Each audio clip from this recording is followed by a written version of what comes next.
All right, well, welcome everyone to our first Saturday morning coffee chat. Elizabeth, Foss, and I are so excited that you're here. It's so fun to see your faces. We came up with the idea to do some virtual mom hangouts on Zoom last Saturday morning. We were texting each other about just all the stuff that was in our head about everything going on, and said, we think moms need to get together and talk about this, and we thought it would be more fun to do it off of social media in a place where we could see each other. We could have a great chat board going so we can discuss with each other and just have some sense of community when we all have to be virtual right now. So thank you all so much for coming. We have two very special guests joining us today, Melody Lyons and Susan Husband. Both are mamas to large families, including teenagers and college students. So I'd love for you ladies to introduce yourself. Melody, let's start with you. Tell us a little bit about where you're from and your family. Well, we are in Northeast Ohio, and there are 10 of us currently under one roof, and that includes three young adult children, so 18, 20, and 22. Everybody's home right now, and we go all the way down to 3 years old. So we're dealing with diapers and, and marriage discernment at the same time. My husband is, he's a fire chief, and so he's out in the world right now every day. And gosh, we're just trying to navigate. All my kids, by the way, they are all in school, but no longer, just doing the virtual. And they all lost their jobs as well. So we're kind of like in the midst of transitioning and navigating that storm a little bit. So we don't have anything like solved at this point. We're just right in the middle. Melody, there's a little glitch. Did you say they all lost their jobs as well? Yeah, they all did. Yeah, okay. And that was so they, I think, like all the same day too, so we kind of wow, that's a lot. That is a lot. And let's talk about that too in a little bit, because I'm sure there are many mamas here in similar situations with their children. Susan from Kansas, Susan Husband, tell us a little bit about you and your family. Hi guys. So yes, my name's Susan. I'm married to my husband Steve, and I get teased so much about my last name being Husband, and actually, being a husband myself. So, but we have 7 boys, so you can imagine it's just crazy at our house, and the food shortage is a little bit of an issue because our kids have small appetites. So I'm like, oh, thank goodness it's Lent, because yesterday we tried to fast on Fridays. But they had bacon this morning, so my sweater smells like bacon. It's so awesome. But anyway, but we farm, and we also have a trucking company. So we truck commodities, and Steve brokers commodities. So we're in a little bit different economic pathway, I guess. The markets are still being affected by what's happening with the virus. But as far as work goes, we're a little bit insulated. And then all of our kids, our oldest sons, our oldest son he'll be 19 on Monday, and then our youngest son is 3, but our oldest sons all work for us in the summer, and so they earn enough money to help provide for school and buy their vehicles, and they're independent. So I feel so blessed that they'll still be able to work for us. Maybe not for the same wages they did last summer, but they'll still have a job. And we're nested in a very agricultural, rural area. So even if they, we can't provide enough work for them, there will be work around us for them, because there's always need for tractor drivers, and my boys are highly capable. So anyway, that's your farming 101 today. If you wanted it or not, I don't know, but there you go. That's good to know that the farmers are farming. Okay. Elizabeth, let's chat just a little intro on your family too, because you are the mother of 9 and you have the full gamut too. So just tell us a little bit about your family. Well, I don't have anybody in diapers, so I'm not worried about stocking diapers currently. But I have at home right now, my youngest is 11, and then we're all the way up through 23. 3 of them are doing virtual college and grad school currently. And And then, so how many teenagers do I have? Right now I have 3 teenagers, and then 2 young 20s. And then I have a 25-year-old who worked for the University of Virginia, and he's working from home in Charlottesville. Okay. So he stayed there. And I have a 27-year-old who is living in Brooklyn. And he assures us that he is staying home. He's got 2 roommates, and they are taking care of themselves and each other, and they're keeping to themselves. And so that's the big trust button. And then my eldest is 31, and he's in Connecticut with his wife and 5 little ones. Okay. So we're frequent FaceTimers lately, constant Yes, FaceTimers. I I would bet. even go constant, beyond frequent, like Yes. just a constant conversation. Somebody in the Yes. house has them on FaceTime almost all day, every day. Yes, So. I understand that. I'm the oldest of 8 children, and there's a lot of grandchildren now too, and that's what's going on in our family too. Yeah.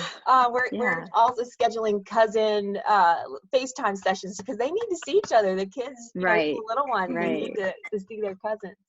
So let's kick off our discussion by chatting about not our teens, but your mama hearts as the mother of teenagers and young adults who are facing this new normal, who had school interrupted, friends interrupted, jobs interrupted, all of these things.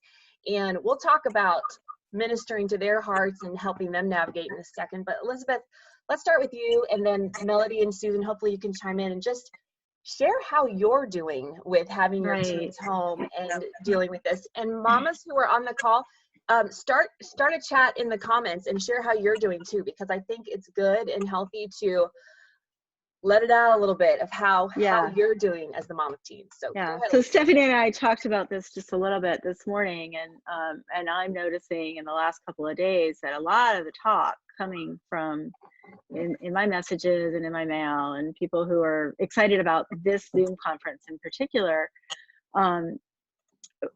mothers by nature and in any time are the chief encouragers and the chief consolers, and it's what we do and it's what we're gifted to do, and we absorb a lot of the emotional energy in our families, and under ordinary times, we have places to take that energy and to vent or to process or whatever. And this is trickier because we're all under roof and there's a lot of emotion. And I think that the unique challenge is always with teenagers and young adults is that there are a lot emotionally, there's just a lot there.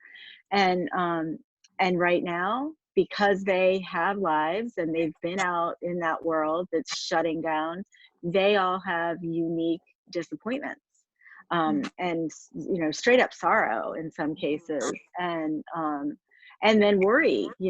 Our ones who are of working age, they're not feeling quite the economic worry that we are, but they definitely have had their economic plans disrupted. And mom's going to hear all of it, and every kid processes differently.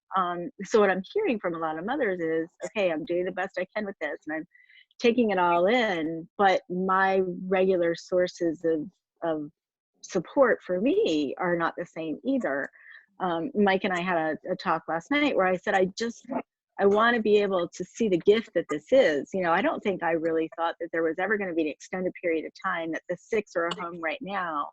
We're all home together again, certainly not at this time of year, and there is a certain gift to that I don't want to miss in the angst and the anxiety.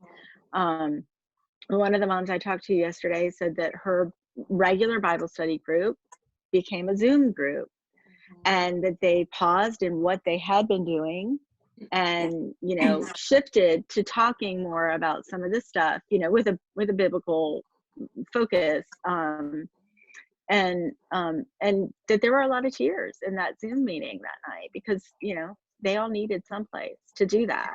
Right. I think Colleen, I can only see like the very beginning of comments, but Colleen, I kind of know what the rest of her comment was. She said her heart is breaking for her senior, and I think that there is a lot of that going on. a lot of our kids who are planning on once in a lifetime things that give closure to certain stages in life, that it's gone, it's done. You know, and when we say my heart's breaking for them, like I literally have shed tears for that, like that feeling of absorbing that emotional energy. So I'm really curious, Melody, you know, you're navigating some of that with your kids, and some of the things that go with job loss and you know, real life things, but all under one roof with a lot of uncertainty out of there. So what are your thoughts? About what I've been doing with myself, how I Yeah. How are you doing? And both, Yeah. you know. Well, I mean, first, I just want to admit that I'm not sleeping well. Yeah, at me all. too. And that's been really a struggle, especially this past week. I find that during the day when I'm occupied, I'm doing really well. And I tend toward the hopeful side with my personality.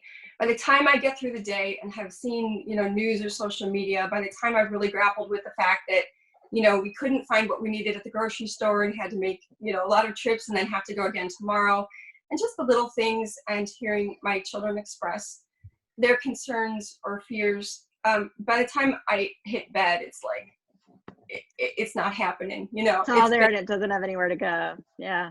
It just doesn't, and it's quiet and it's overwhelmed. So I've really been focusing on nutrition, like keeping everything the same, keeping everything healthy but better, getting outside, making sure I get the exercise. I'm more tired, so I'm more inclined to, like, you know, stress eat or sit in a corner.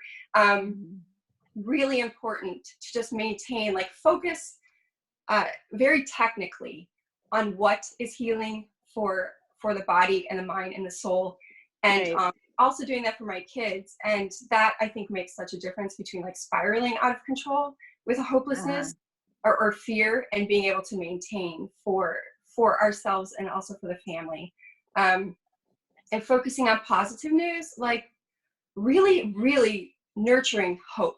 Like, we have to speak the truth to ourselves constantly, the gospel truth. Right. Like, you know, okay, worst case scenario, we all die. What then, right? And then kind of work my way down from there. Like, what else is really beautiful and hopeful about today? Wow, I get to really, like Elizabeth, you said, you have this opportunity, this unique situation with all the kids, or most of them, being in one place that you just never thought you'd really have again. Right. And there's something really beautiful and precious about it. So. And I, you know, I wanted to zero in, excuse me, for a minute on what you were saying about avoiding that stress response, you know, whether it's like stress eating or stress scrolling, or, you know, like what strikes me is when we're tired, at least I know for me that scrolling thing, it's like, I just don't have the energy to do anything else. And I'm just, you know, filling my brain with something random. But at this time, that's really going to play against the good night's sleep. And we talked, Stephanie, last time we were talking about, you know, pretzels for breakfast, just that whole idea that this is now more than ever, we need to not do that, and not stress binge on whatever your binge is, kind of thing. And to maybe identify for ourselves and for our kids, what is that binge? You know, what is that thing that I can maybe help you and you can help me, and we can avoid that and go for a walk instead. Absolutely. Susan, what do you think about taking care of you right now?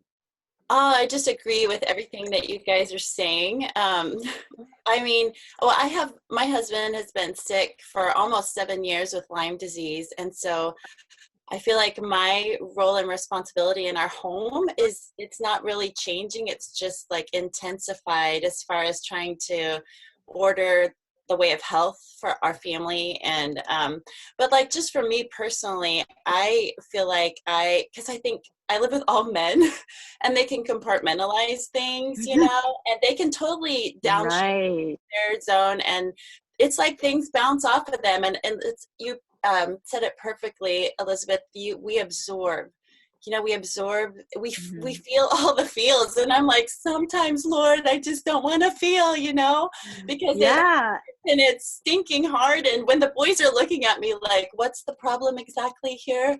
You know? And you are in a unique situation where there's like no feminine camaraderie at all. Right.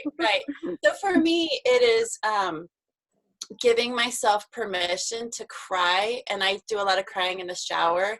But, and everybody's going to have their unique outlet, but for me, it's exercise, because if I don't go run, and you don't have to have exercise videos or whatever, just go walk. You don't need a gym membership, just being outdoors. And because women, we need the balance, like we're more ordered mentally and emotionally. It's good for our immune system.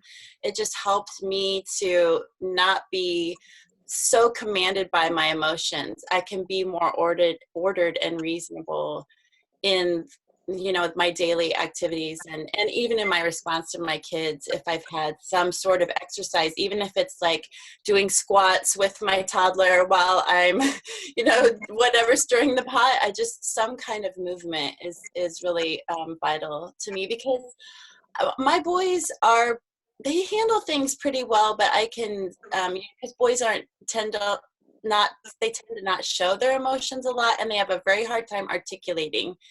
If you have a son in your family who can talk a lot about how they feel, you are so lucky. But my boys are like, it's fine, I'm good, you know, but I know that they are making adjustments and struggling too. And so being the sounding board for that, because I try to insulate Steve from as much stress as possible, because stress makes him feel so bad. Just trying to stay balanced. And like, I love how Melody said to remain hopeful, but that's a virtue we have to pray for. It's so hard to remain hopeful in a time where there's so much negativity coming in. So I love aspirations, you know, the little tiny short prayers, because sometimes you get prayed out. I mean, I'm just going to confess that. We say the rosaries and pray all the prayers and read the scriptures, but sometimes I'm just tired, and all I have are the little aspirations that I say. Lord, make haste to help me. Yes, right? Jesus, I trust in you, and I surrender all. Just the little ones, right? I surrender all. Yeah. So that's kind of where I'm at. But I just wanted to pick up real quick on the hope thing, Melody, too. You know, we talk about praying for hope and hope being a gift, but also cultivating hope. And I was wondering if you had some specific thoughts on how you're cultivating hope. Yeah, well, it's very, very practical, very concrete. And throughout my days, I actually have to manage it in the same way that I would manage meal planning or or any other aspect of care for myself or for household. I have little hacks that I use throughout the day. I listen to, I love Christian music. I have my favorite bands, the ones that are the words are repeating the hope of Christ to me. They're repeating the words of Scripture. They're reminding me of what I already know about the truth of Christ, about the truth of eternity, about the truth of God's love. And I know the words, and I'm working throughout the day. And when my thoughts have a tendency to just if I'm doing the dishes, I can get very wrapped up, in my fear and in my thoughts and my worries. If I can put on a song, especially one that I really know well, and I find myself oriented towards the words of the gospel again. So that's one little thing. Making sure that when I speak to other people, I am using that same language. So even if I'm not feeling it doesn't matter. It doesn't matter. Our emotions they happen to us, and then we have a choice. We can do one thing or another with them, but we need to be speaking the truth. So repeating what we know to be true to our children, for example, even if we're afraid and trembling inside. And we can admit that fear, but then we also say, and here, this is the truth. To articulate it. Yeah, so it's very deliberate. I'm careful with my language. I'm careful with what I listen to. I do not watch the news. I do a lot of media scrolling, but I make sure that my feed reflects the truth that I believe. So you know, most of the people on my feed reflect some kind of hope to me, and the beliefs that I have. So it's not necessarily like insulating myself from the rest of the world, but it's just repeating truth, which is far more important than all the details that filter in, which we don't know. We don't know necessarily what's true or what's not about the future, but we do know ultimately what's true about the future, and that's where we need to focus. So. Yeah, I think that's really helpful. And I think that, you know, it's helpful for you, and maybe we can talk a little bit about how we can do that with our kids too. You know, what are you saying to your teenagers right now? Well, I am just me personally. I feel like our kids, even as teenagers and even as college kids, their experiential window of knowledge is very narrow. And so they are processing things in a way that is completely different than us. Most of us have experienced hardship and disappointment, personal crisis or struggle. We've grieved loss. And all of those things help us to take in the you know, the potential, you know, struggle that is within this virus. And we can sort of order that within our, how are we going to handle things? How do I see heaven, my eternal perspective? But these kids are so young and they don't have the experiential window of knowledge that we do. And so I feel like it's so important for us to show leadership right now, to set our feelings aside frequently. Like, go process your feelings, not maybe in front of your kids. I mean, it's okay for them, I guess, to see you sad, but not overwhelmed, because Stephanie gave me this really great book, Suffering is Never for Nothing. And I've read it 3 times, and she talks about after she lost her first husband, how she just had to do the next thing. And so you process the difficulty, like with our kids, we've sat them down. This is what it could be. We don't actually know everything about what this virus means, but we have to do the next thing. You can't go to school. You can't see your friends. The seniors, I feel so sorry for them, because that is their world. High school has been their world, you know, and we have to show them how to do the next thing, and show them that it might not be their ideal, but it's not the end, and that God can unfold great things within that. And for just speaking personally for me, the greatness in this opportunity is that my kids become resilient, is that they become goal setters, is that they learn how to manage stress and difficulty in healthy, positive ways, and they get to do it with a team, which is their family. We're going to do this together. And I don't want to get all like sentimental, but this is like, I was talking to my dad, and he said, you know, the generations that we're right now have never had a war. Not, you know, they've never experienced like the extreme hardship that maybe our grandparents and great grandparents did. And those things, while we don't wish for them to happen, they brought about particular fruits and virtues that only suffering can. So it's really important for me to show the boys, like, through the changes that we're having to make and things that we're going through, that there is a greater good happening here. And because that is truth, like Melody said, that is truth. That is God. He reigns over all, and he allows us to become better people within the hardship, because our suffering is never pointless. It's never for nothing. Things do not randomly happen to us. It's not in vain. It's very hard for us, like our human minds and hearts, to grasp sometimes, but we put our trust in him, and then we show our kids, like we lead our kids through this, and with hope, like Melody said, but also just, we're going to come out on the other side of this better people, I hope, if we're doing, you know, I guess the right things, hopefully, and just and having confidence, giving our kids confidence, like a real confidence, not confidence in their social media followers, but confidence in who they are, in their souls as human beings. And that opportunity is right in front of us, I think. I That think was you're kind of spot long. on. Yeah. No, that was all good.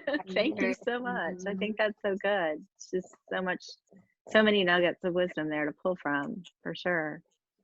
Susan, Jenny asked in the comments, she said she's putting on that strong front for her teenagers, but she feels kind of fake inside because that's not how she feels, like the front, it's a front.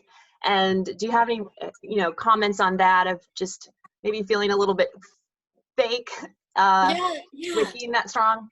Yeah, so I agree, because we want to show them a realness in things. So just to clarify, I work out a lot of my tears in the shower, but I do that mostly so that my husband doesn't worry about me, because I'm really more sheltering him. But not so much with my little guys. I think that we need to try to preserve cheerfulness and normalcy, is that how you say it, for the little kids. They don't need to experience shock and trauma right now. But your older kids, like your teenagers, I have brought my older ones together. I've cried with them. I have expressed to them my worry, so they know I am affectionate with them. I will go get a hug from my oldest teen son, my big 6'4" guy, and I'll say, man, this is hard today. I just need a hug. Let's keep going. And I show them the real. But then on the other side, you can't be laying on the couch eating your pretzels for 4 hours. Like, I know, and I'm not trying to criticize anyone, because my bent is beer and chips. I mean, thank goodness it's Lent, because the fridge is shut down. I'm just going to be raw with you guys here. But this is where just the act of the will, and when we model that for our kids, they come alongside of us, I think, because it makes them feel like, I'm doing this with you. I kind of grew up feeling like my parents knew how to do everything and they were in charge, and they didn't need me. They needed me to do my chores and such. But as far as like taking on a struggle together as a family, I never went through that. And I love that my boys can come alongside of me, and we're working on things together. And they see the real, but then hopefully they see me making the act of to pray, to praise, to turn on the praise music, and to find joy even when we don't necessarily feel joyful, but I always feel like grace comes and God just honors we give these tiny efforts, and he brings them into fruition in bigger ways. We just exert ourselves in small ways. So I just want to encourage you moms who don't hide it, but don't let it be all consuming. That's really what I should have just said in 3 words. No, I think I liked all your words. They were all good, all good words. Can I comment on what Misty just commented? Let me see, where did it go? Now I can't find it. Oh, she said I had to pray for compassion because I realized I was doing too much, buck up, because I just don't do well with complaining. And that she cried for the first time really this morning herself. And I think that's really important as moms we want to fix everything, like we want to make our kids feel better when they're crabby or angry or frustrated, or just, they're just off. Like we want to swoop in and be like, come on, fix yourself. It's okay. Jesus rules. Like it's all, get with the program, hope, and they're really important. And I think somebody else had commented about validating feelings as well. Yes. So important to say, it is okay to grieve. It is okay to grieve this. And it is okay to be angry. And it is okay to be frustrated. Like all those are legitimate. This is not, even though we're choosing to do something for a greater good, like to stay home, to protect people, or whatever we've chosen to do as families, what is happening is difficult. And there are things that are not good that are going on. The kids are losing their jobs. The parents are losing their jobs. Family members are losing jobs. People are losing their businesses. Separation from friends. Loss of an outlet. Like I have one kid in particular who's like a prowling lion. He's just right. He needs that physical outlet, that expression. Feeling the walls in the house are, they start to like get smaller and smaller. So I think letting them do that and not just swooping in for the fix-it kill right away, and Yeah. mothering the heart rather than like managing the heart. Yes, Yeah. I love that, Melody. I think that is so true. I know Brene Brown, she talks a lot in her book about shame, and Yes. and like we all have kind of different personality traits and strengths, and like I'm an encourager, and I tend to feel like, oh yeah, I need to step back and let them feel the feelings, and sometimes our kids need to be able to name it, and they have a really hard time saying it, you know. Are you feeling overwhelmed? And then, oh, yes, I'm feeling overwhelmed. It's okay to feel overwhelmed. Do you want quiet space, or do you want me to help you? Do you need to go get mad? We bought a punching bag and boxing gloves. So we've got a couple pairs hanging up in our garage. And I'll just speak on this for boys, because I don't know with girls, I can't speak on this, but boys need to have space to get it out. And if that means pushing back your couches or taking all the furniture out of a room and just knowing the walls are going to get shredded, do it. Give them space and time, and don't hover, moms. Like, you don't need to be there. They're probably going to bleed. My kids play fight with fists, and there's blood sometimes. Just like let them let it out. I mean, they really, especially boys, they really do need freedom to get their testosterone out, their energy, their aggression, not in a mean way. Like, my kids don't hurt each other in a mean way, but whatever it is, if it's boxing, if it's pillow fights, if it's a pull-up bar, what provides something, some kind of, thankfully it's nice now, getting nice outside in a lot of places, so they can go outside. If they need to hit a tree stump with a bat, whatever it is, you don't need to, get all concerned about their aggression. They just have to have a place, and you can tell them, like I'll tell them, and you just go do something. This is your free space and place. I'm not going to hover. Go work it out. It's okay.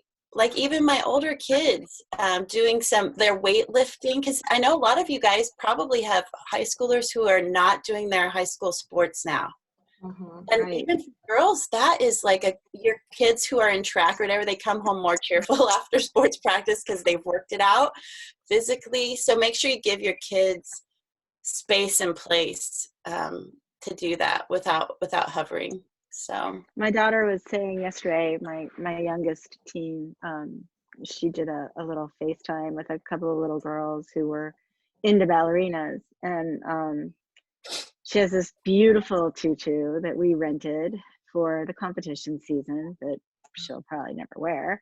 So she put it on for these little girls, and one of the little girls asked, how much do you practice, or something like that. And she did the math in her head, and she said, well, I take 14 hours of ballet a week.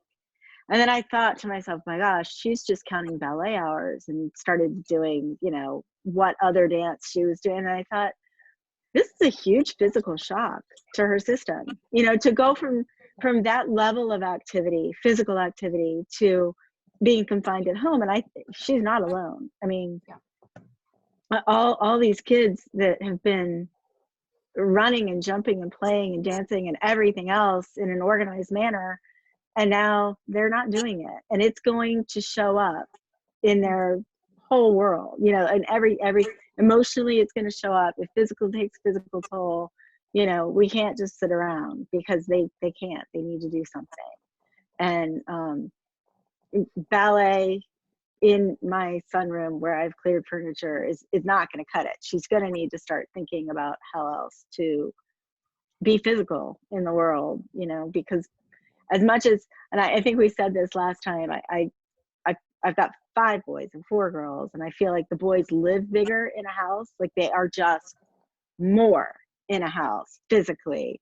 But I think the girls need that physical outlet as much as the boys do. It's just, it manifests itself a little bit differently. So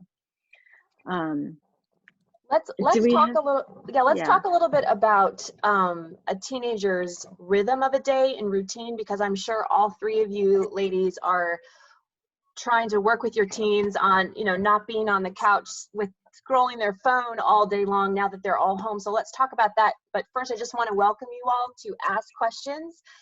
If you have a question you want to do in the chat, just ask it and we'll get to that. Or if you'd like to verbally ask your question, just put like a hand raise or an emoji in the chat and I will call on you so that we can let you turn on your microphone and ask your question. But Melody, maybe we can start with you and talk about rhythm and routine in a teen's life. I was really struck by the Instagram post you wrote earlier in the week about letting them sleep in a little bit, letting them, you know, have kind of this gentle transition and not just, you know, lay the smack down with a hour by hour routine the first day they're home and stuck. But talk about how you're working your teens through, you know, their day and what that can look like. Well, it's funny that you're starting with me because I feel like an atomic bomb hit the rhythm in our house. And I don't think the dust has settled yet, so I don't necessarily have an answer yet. I will say that it's a bit messy because I do have the three older ones. I guess more like the two older ones who were out of the house and having their own schedule, and just sort of they were having them back in rearranges everything. And I would say that it is messy, but one of the fruits that has come from it is that it has disrupted our life, but in a family-centric way. And I guess I mean that I'm seeing now more that they're interacting with the younger siblings. I walked in the other day and my oldest son was teaching my 15-year-old daughter like something about computers. I have no idea what they were doing, but it was, you know, and my first reaction was to say, oh, honey, you have to go finish your essay for your online class, to her. And then I realized, what am I doing? Like this, this moment is exceptionally beautiful and cool. She is learning, and I don't think this ever would have happened. Yeah, I mean, it would if they interact, but like in the middle of the day, you know, that he's home and that he's doing this and he has the time. So I'm kind of, at this point, we do have something of a rhythm, but it's more like a natural rhythm centered around breakfast, lunch, and dinner. But otherwise, I'm kind of letting them explore this relationship just as a family. And so I guess that's not very helpful to people because it's not like, oh, we have this nice rhythm and everybody's getting everything done and, you know, working together. But honestly, I'm seeing the fruits blossom everywhere with relationship and the things that they're doing together. The kids, the little ones, they're doing a lot of play while I try to figure out what's going on. I have my own deadlines and things going on. And other than that, just a lot of heavy interaction. So again, not super practical, but at this point, we're so new in the game that we're still, you know, again, we're still picking up the pieces. And right now, that's good enough for me. People are getting the basics of their work done. It doesn't take that much time. And with everything else, it's just sort of organic. I actually think that's hugely helpful because I think that's the way it's working here too. And my guess is that we're not alone. It's not just you and me. I think a lot of people are naturally finding out that that's kind of the best approach to take right now, because we need some time to sift it all and make it all work for our own unique household and personalities. Susan, what are you finding with routine? Yeah, I love what you guys are both saying, and maybe just letting we let our kids kind of sleep in a little bit. This happened to all fall on when we were naturally having spring break. And so and it's things are getting very busy with starting to get very busy in preparation for farm work. So my husband has a list of goals, and I was like, you know, I think they just need to sleep and play, and the nature of a larger family and having a college kid at home. Our littlest is so close to our oldest son, and just watching them play and bond.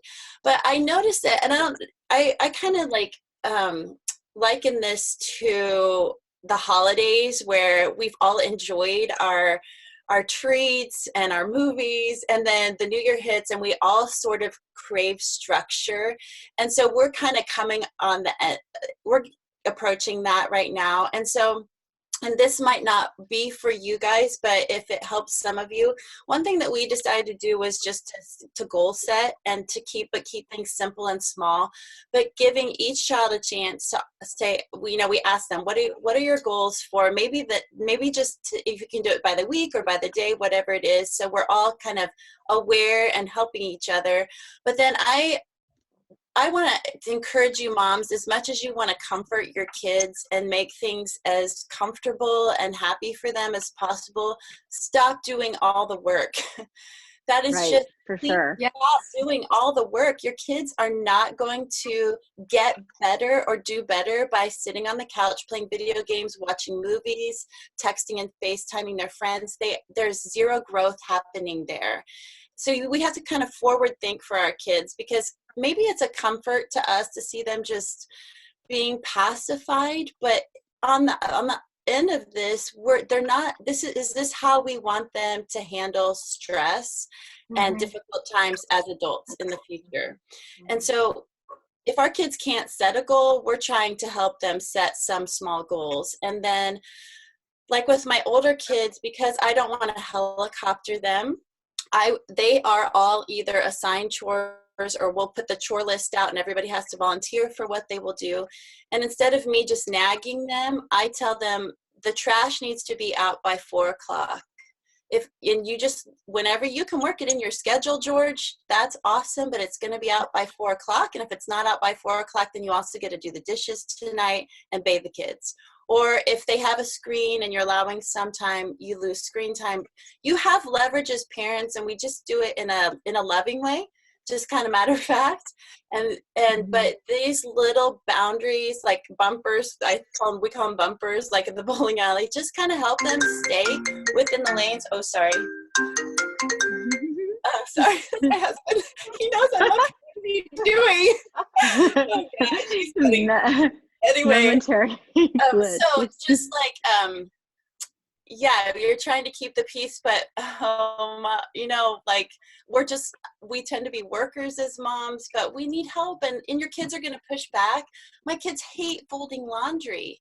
They hate it, and I just hug them. I love you. Thank you for folding my laundry. And they roll their eyes, and I'm like, I'll beg you. Do it anyway. Yeah, do it anyway. Your wife is going to love you someday. If you become a priest, it won't be a shock to have to do your own laundry.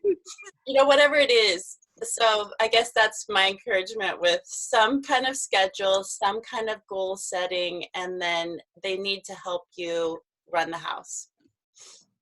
I want to tag onto that. Can I tag just real quickly? Just that one little phrase, because I think that I can actually affirm it. So Susan said your wife is going to love you someday, in reference to these boys who are being asked to do household things and household management things.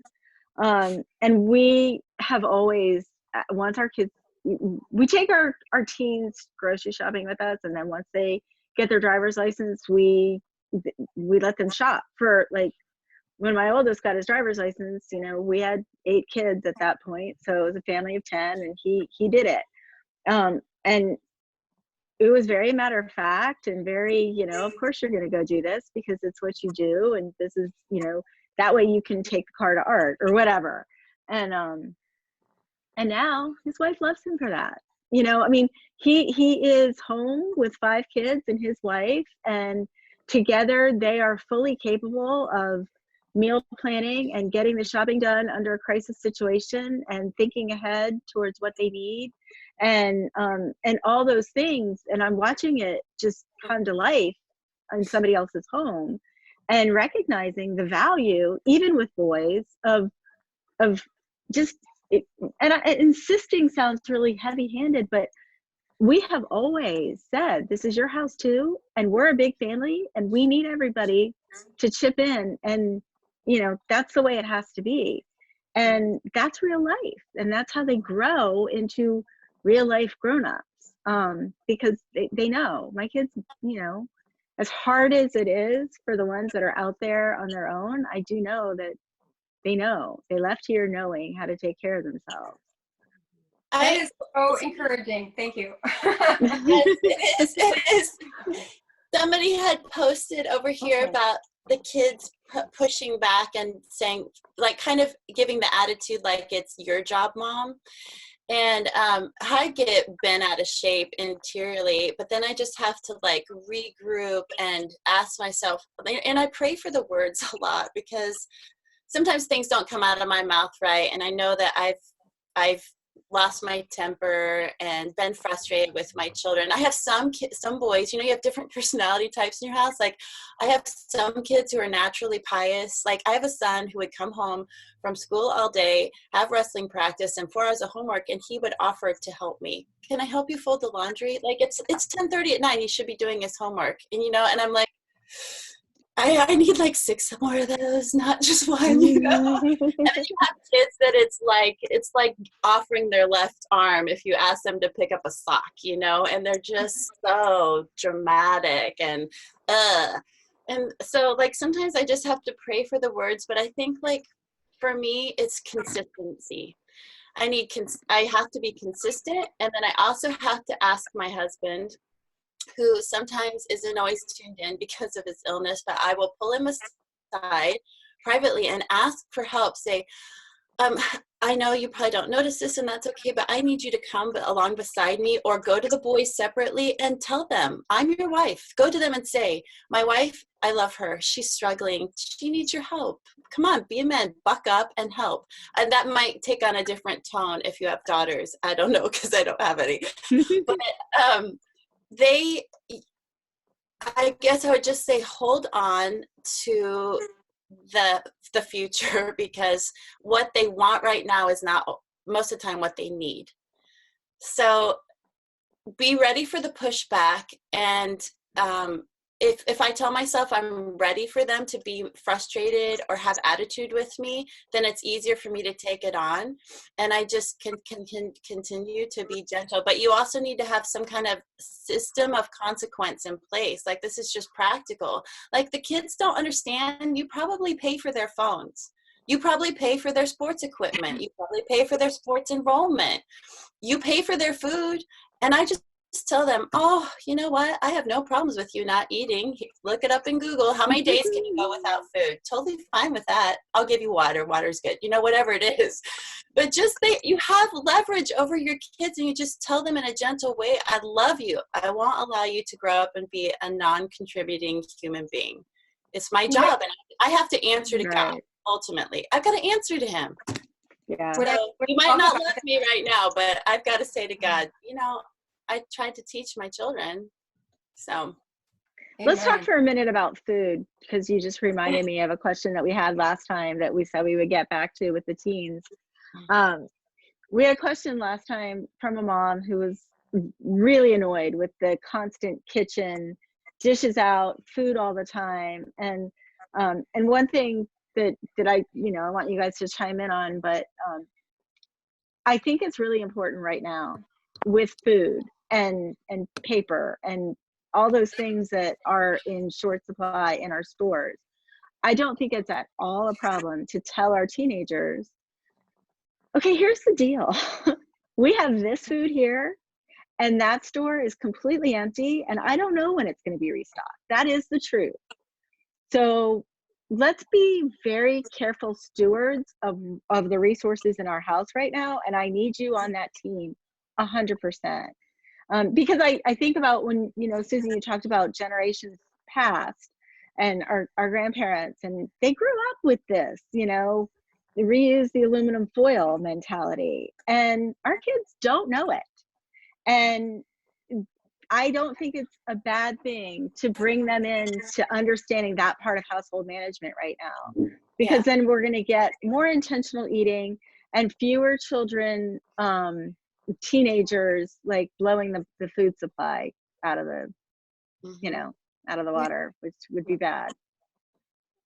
Yeah, Melody, you go. Because I need help with this. You know, my boys, they work so hard, so their appetites are huge. And I'm also— But that's legitimate hunger, you know, like, they are hungry. Well, I don't know. My son ate 4 peanut butter and jelly sandwiches last night as a snack. You know, I'm like, okay. It's crazy. He's my wrestler. The same way here. I'm finding out how much we actually do eat now that I can't just, run to Walmart and pick up an extra package of ground beef or whatever. And it's alarming, and a couple of my kids, I think, a stiff breeze could blow them away. I'm always pushing calories on them, but they're active and their metabolisms are just high and they just like consume food. Very hard to keep them. And I have been a little bit naggy, you could say, about the food, but I really want them to understand these are recent, because I'm understanding in a brand new way. I already knew intellectually, but experientially, I live in suburbia. I can go to Stuff Mart whenever I want to. And now I'm like, oh shoot, we've got like a roll of paper towels left. We can't just like take 6 of them to wipe up the little droplet of milk that's spilled. So I have been communicating that to my kids, but maybe a less than pleasant way. I don't know. It's hard because you can't be the kitchen cop all the time. Like, I'm just not in there all the time. And you want the kids to exercise moderation and self-control, but when they haven't, it's just like us trying to break a habit. It's hard, and when it's been their normal to just go get a snack whenever they want, it's really hard. Like yesterday I tried to say, okay, everybody go pick out your snack for the day. It's on the counter. When it's gone, but the pantry's closed. And I showed them some pictures online of the empty shelves, and I'm like, this is, because I'm the only one going out right now because Steve is immune compromised and so is our son Charles. So I'm the only one going to any stores or doing anything. And I'm like, this is what it looks like. Like, its food is not going to appear, and our garden is not going right now. And so we've been trying that, but then they just stand there in the kitchen like staring, forlorn into the pantry, and then I'm like, okay, go get something. But it's a process. Like, I don't have an answer because but I think that you as moms have to weigh out what is like the emotional eating and what is your kids' boredom eating, and call that on them. Like, hey, I know that we just ate like 30 minutes ago, so I'm pretty sure you're not hungry right now. Are you eating because you're bored? Because let's go play a game together, or let's go, come help me with this. And help them to recognize it without shaming them. Just like, man, I eat when I'm bored too. I mean, it's just like, I don't know why my brain wants to do that. So let's work on this together, or some kind of positive way to help them handle it. But as far as like super concrete, like, answer, you can check this off your list of struggles, I don't have one. Like, it's just, it's hard. I do have one practical suggestion. And people who don't have large families, sometimes, I wouldn't necessarily share this with them, but some of you will understand, and some of you are already doing it. We do have a large padlocked box. We have 2 padlocks on this baby, because when you have, and that's where a lot of treats go, a lot of snacks, things that are not supposed to be consumed all the time, and maybe like dad's treats. Because when you have, we've got 8 kids in the house with varying levels of craftiness and ability, and also cravings, sometimes they just can't, they just choose not to regulate their behaviors, and stuff will go missing. And so that keeps it a little bit easier. And I'm not saying like we don't have like our fridge and our cabinets and stuff like that, but when you've got things that are temptation, and you've got a bunch of kids in the house, and they are dealing with maybe during the school day, I don't know, we're homeschooling, but when I was in school, I used to just junk out all day long. Like, my parents didn't have control over what I was eating, and I had candy bars when my energy got low, and I was having chips and whatever I wanted.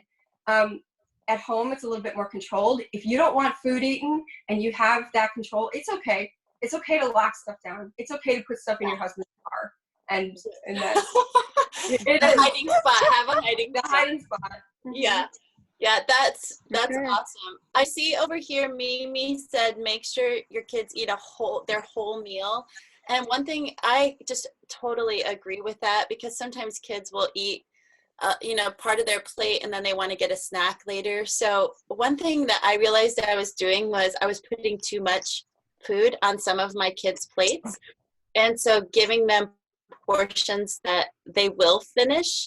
And then if my kids take seconds, too bad. You have to finish it if you take seconds, because like somebody's probably doing without if you took seconds, or at least wrap it up and that's what you have to have for lunch tomorrow, something, so Right. they're not picking around at their meal and then you're scraping that into the trash, or I eat the leftovers usually, and then they're getting a snack later. So yeah, I think that's good. We have just a couple minutes left, but there's one question that's been asked. We got some email questions before we went live today, and it's also coming up in various forms in the chat, and that is about teens and relationships. Many of the questions are relating to teens and their boyfriend or their girlfriend, their dating relationships or their courtship relationships. How are the three of you navigating that? Because the social life of a teenager matters a lot, and a lot of them are the full spectrum. I think a couple moms said their teen is angry that they can't go out and see their girlfriend, grieving, sad, mad, all of these things. How are you navigating the dating courtship relationships with your children, or even just the friendships, some deep friendships? If you can't see your friend, that can be just as big a deal as a dating relationship. How are you all discussing that, handling that? Well, that's challenging. My oldest is in a serious relationship, and he's sad. There's a sadness there, but he has a little bit more maturity, I think, than he would have as a teenager. And so, technology obviously helps connect. But ironically, he's the one who he shared something with me, because I told him I was going to be on here, and he shared something. He said, this is really important. He said, if you get the chance to say this, I think you should. And he wanted to talk about technology from his experience as a teenager and as a young adult. He said, everybody's already in isolation. We're already isolated from all of the things that we want to be doing and the connections that we have. He said, but the tendency with technology, with our phones and the constant texting and video games and whatever, is that it becomes an isolation within an isolation. And that really struck me, because he was saying, don't allow that that connection that people have through the internet to allow them to become further isolated from your home environment, which is really the healing place to be. So his suggestion was to limit that, acknowledging that teenagers are going to be a little bit ragey about that loss. But his suggestion was, especially in the evening, there has to be time for the mind and the body and the relationships in the home to heal. And he was including dating relationships with that as well. Like, teenagers already are not particularly moderate about their dating relationships. It's excessive. They have constant connection to this other person. They can talk to a boyfriend or girlfriend or an interest, while they're in the bathroom, while they're eating lunch, while they're laying in bed at night. And at some point, even without this isolation, that's unhealthy. And now that they're in our homes, in order to be able to reach their hearts and to be able to break through that isolation, there has to be some restriction. And that's what he was saying. What did he say? He said, that type of isolation creates a person who doesn't know how to survive on their own, and who doesn't know how to get help when they need it, and who doesn't know how to choose what's healthy. And so I don't have perfect answer for how to maintain those relationships, but I would just say that we are in a parental position, and we do have the ability to turn off the Wi-Fi. We also have the ability to turn off the roaming or whatever by phone, and we have the ability to limit that. The reaction isn't going to be super good, and they can still have, I guess it's like any of the losses that we're experiencing. There's that acceptance, there's that grief, there's that loss. We need to love them through that, and we also have to help them to a healing, healthy place, instead of allowing them to dive into this little hole and just be like, oh, I miss you, and I'm pining, and everything else healthy in my life is falling away. So That's so good, Melody. Your Yeah. son is so wise. Like, well Good. done, Mama. Yeah. You have raised a true adult there. That's Yes. awesome. Yes. I agree, because we have let them feel the feels, but then the reality is that as parents, we continue to point them back to reality. We continue to point them back to truth. We have to just keep turning their heads back to what is real. And what is real is like that they may not have their friends or their virtual world for a time being, but they have real people, like real people. My parents are getting there to the end of their life, and I want every minute with them. Our teenagers aren't thinking I want every minute with my parents, right? But we just have to keep pointing them to their sibling relationships, pointing them back to us, and creating, and we have to show them too, you guys, because we have our phones. We're managing business. I'm managing business through my phone, and we're scrolling, and we can't talk out both sides of our mouth. Like, we show them that we actually want to be with them by being engaged with them. We show them how to be present to one another. My husband and I, no phones, we're going to eye contact and talk and be present to each other. And it's okay if they don't respond immediately. They will come around. Be patient with them. Just be patient with your kids and can be consistent. Even though it's not easy, but you guys, we're not supposed to do the easy things. Like, we're made for more, right? And I just, gosh, if I can just encourage you guys, I know I need encouragement, because it is hard. It is hard to walk the walk, so you're not alone, and we're here doing this with you, and you can do it. The devil doesn't want you to think you can do it. He's going to whisper in your ear, just let it go. Let them be. They don't respect you. They don't love you. They don't care. Those are lies. Your kids respect you. Your kids love you. They need you. You shut him out. And amen. You lead. Absolutely. I think that's a great place to end too. I do too. Like just take that out into your day. Yep. Well, thank you, Melody and Susan, for being with us. Could you each share, both of you are bloggers. I know, Melody, you have a book, your first book coming out later this spring. How can those on the call and those who are listening to the recording find you on the web, on Instagram? How can they keep in contact with you after today? Melody, let's start with you. Sure. Well, you can find me at theessentialmother.com. That's my website, and my social media accounts are linked from there. I'm also The Essential Mother on Instagram, and on Facebook, Melody Lyons at The Essential Mother. Perfect. Okay. And what about you, Susan? How do we find you? Yeah, well, my blogging days are in the dust because I have no time. But that's okay. You have wonderful past posts that have deeply impacted my life. So it's still up there. So my old archived blog is Soul Searching Mama, but it's SOLE because I'm a runner. So it's soul and then searching and then mama, MAMA. And then same thing on Instagram. And you guys can message me through there. But Instagram is probably the best way to get a hold of me. I really don't do very much with Facebook. So yeah, that's all right. Thank you both so much. And then you can find Elizabeth Foss on Instagram with her name, and also her blog is elizabethfoss.com. We are going to continue our virtual mom hangouts on Zoom Thursday nights at 9 p.m. and Saturday mornings at 10 a.m. Coming up next week, we are going to talk with Danielle Bean Thursday at 9 about being a work from home mom with all your kids home and what that looks like, and how you can get your work done that you need to get done, and also be the mother and the homemaker that you are. So Danielle is Thursday, and then next Saturday we're going to chat with Lorraine Bennett. She's the co-author with her husband of the book The Temperament God Gave Your Kids, and we're going to talk about kids and their individual temperaments and how as mothers we can love each of our children through this season in the way that God designed them. So that's coming up. So we will have the recording up if you want to share this recording today with any of your friends who need it. I know there's a lot of mamas of teenagers out there who are feeling just like each of you here are feeling and need that encouragement. So we'll have, Elizabeth and I will have the YouTube link up hopefully later today on our Instagram account, so you can share it with anyone who needs it. So thank you, Elizabeth, for everything Thanks today. so much. This is awesome.